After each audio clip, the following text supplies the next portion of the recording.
This is me. This is Gretchen. You know Nancy. Anyway, Yeah, she and I went. Yes, we went together to this concert.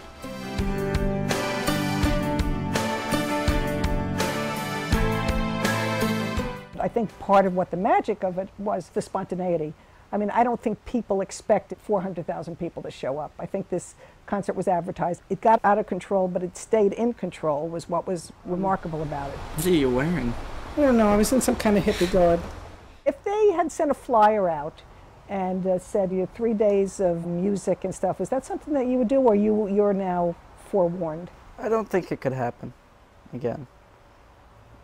I mean, it's a totally different generation than the 60s, and I think... You think we were more innocent, and we just... I don't know if you were more or less innocent, but I just think, you know, in the 60s you had the music and you had that sort of anti-Vietnam, anti-establishment thing, and now we have Facebook and MySpace, and that's sort of the prevalent culture with youth and young people. And I don't think there's that big of an anti-establishment thing anymore, because, to be quite honest, what sort of we started with this technology and we popularized is becoming the establishment. Yeah.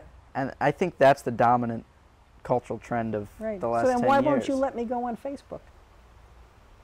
Stay on Twitter.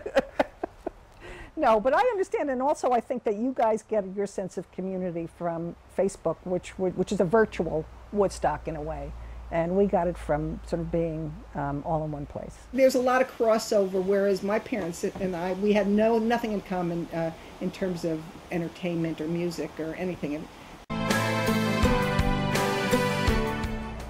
I actually stayed at Woodstock for 4 days. I was such a little Girl Scout. At the end of the thing, they said, you know, there's a big mess and this guy's farm and everything's a big muddy mess and there's all this garbage, and could some people stay and pick up garbage? So I spent the whole next morning picking up garbage because I felt bad about leaving a big mess. Never heard that one. What's your most vivid memory of going to Woodstock? At some point, some guy came up to me and said, "You look really lost." I said, "Well, I lost all my stuff, and I lost my college friend, and I don't have anything." And he said, "Okay, at this minute, what would you really like? If you could have one thing, what would you like?"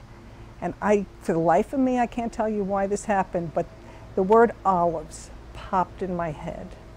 And so I said olives. And the guy turned around into the field and he yelled, "Olives!" And honest to God, a jar of olives came flying across this huge sea of humanity. And that, to me, was the most amazing thing.